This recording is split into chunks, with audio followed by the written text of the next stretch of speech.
बेला की शादी होने वाली थी, पर वो इस शादी को लेकर खुश नहीं थी। बदसूरत थी। उसके चेहरे पर कुछ निशान थे जो उसे बदसूरत बनाते थे। शादी के समय में मेकअप से बेला ने उन निशानों को ढक तो दिया।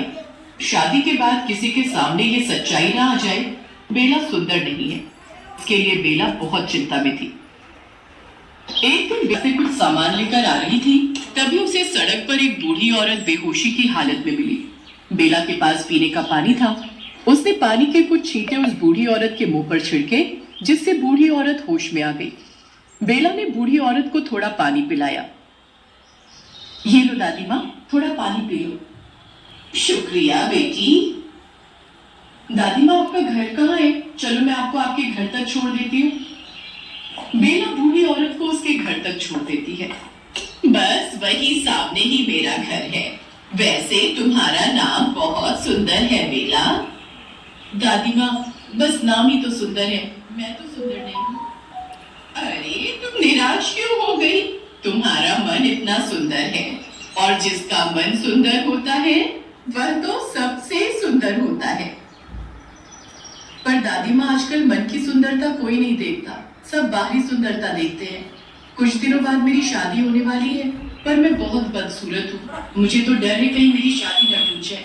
मेरी सच्चाई वालों को पता चल गई कि मैं बदसूरत हूँ, तो कहीं उन्होंने मुझे अस्वीकार कर दिया तो मैं क्या करूंगी?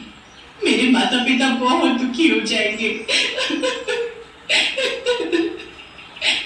बेला रोने लगती है। तभी वो बूढ़ी औरत बेला आईने में बीच में एक दरार थी, और वो बहुत पुराना और बदसूरत आईना था।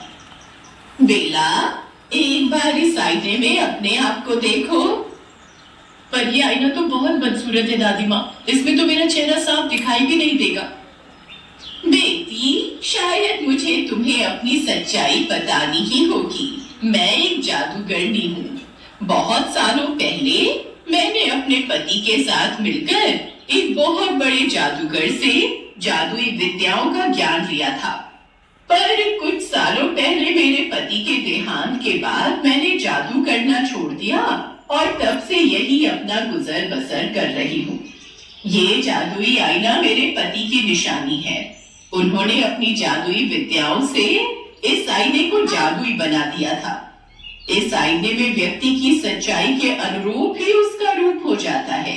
जैसा जिसका मन होगा वैसा ही रूप ये आईना बना देगा।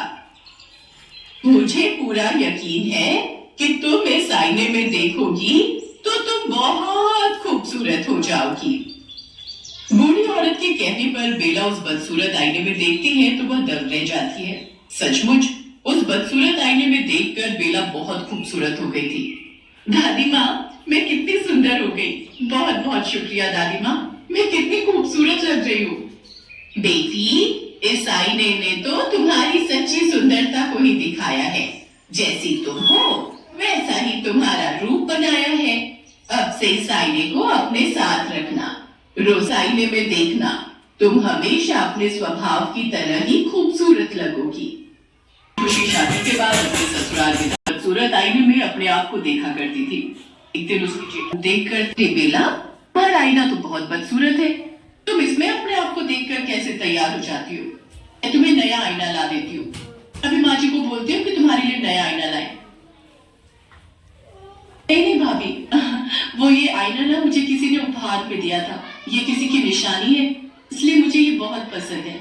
आप तो जानती ही हो कि किसी का दिया हुआ उपहार तुम्हें कितना प्रिय होता है, इसलिए मैं इस आईने को हमेशा अपने पास ही रखती हूँ। जब जरूरत होगी तब मैं नया ले लूंगी। चलो ठीक है, जैसे तुम्हारी मर्जी। आईने की बात अपनी सास को बता दी। कहीं नहीं, ऐसे थोड़ी होता है। नई नई बहू है बेला, से तो बढ़िया खूबसूरत आईने में अपना खूबसूरत रूप देखना चाहिए। काम करो, उसके कमरे से वो बदसूरत आईना उठा कर ले आओ, और वो जो हमने उसे दहेज में दिया था, बोला उस आईने में अपना रूप देखा करे। बताओ जरा, इतना बेकार आईना अपने पास संभाल कर रखी बैठी है।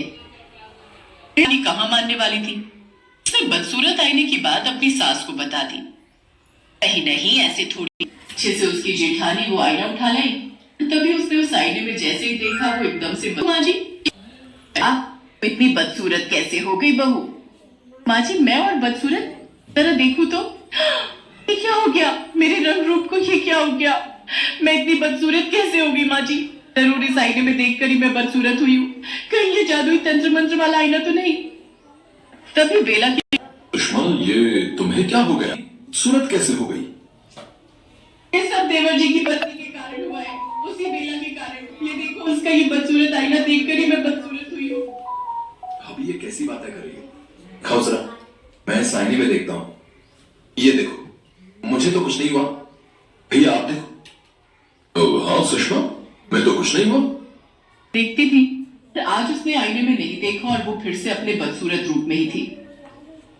बाजी, सच एक ना एक दिन सामने जरूर आ ही जाता है। बात मैं भूल गई थी, गलती मेरी ही है। मैं अपनी बदसूरती को छुपाने के लिए साइने की सहायता ले रही थी। सब मेरे कारण हुआ है। अभी मुझे माफ कर दो, मैं आपको सब सच बताती हूँ। बेला सबको सच बताती है। बहू, इसमें तुम्हारी कोई गलती नहीं है। देखा जाए तो ये आईना हमें संदेश ही दे रहा है कि हमें मन की सुंदरता देखनी चाहिए, इनकी नहीं। तुम्हारा मन बहुत सुंदर है, इसीलिए तुमने इस बदसूरत आईने में देखा तो तुम बहुत सुंदर हो गई। कहीं ना कहीं सुषमा के मन में ईर्ष्या की भावना थी, इसलिए वो बदसूरत हो गई। सुषमा, इन सब बातों से कुछ सीख लो। तुम्हारी बातों में मैं भी आ गई थी और मैंने भी गलत किया जो बहू से बिना पूछे उसकी चीज को हाथ लगाया। मुझे माफ कर दो, मैंने जो भी किया गलत किया। जैसे ही बेला की जेठानी को अपनी गलती का एहसास होता है, वो आईना वहां से गायब हो जाता है और बेला की जेठानी सुषमा फिर से अपने रूप में आ जाती है। उसकी बदसूरती गायब हो जाती है। बेला वैसे ही रूप में रही जैसी वो असलियत में थी।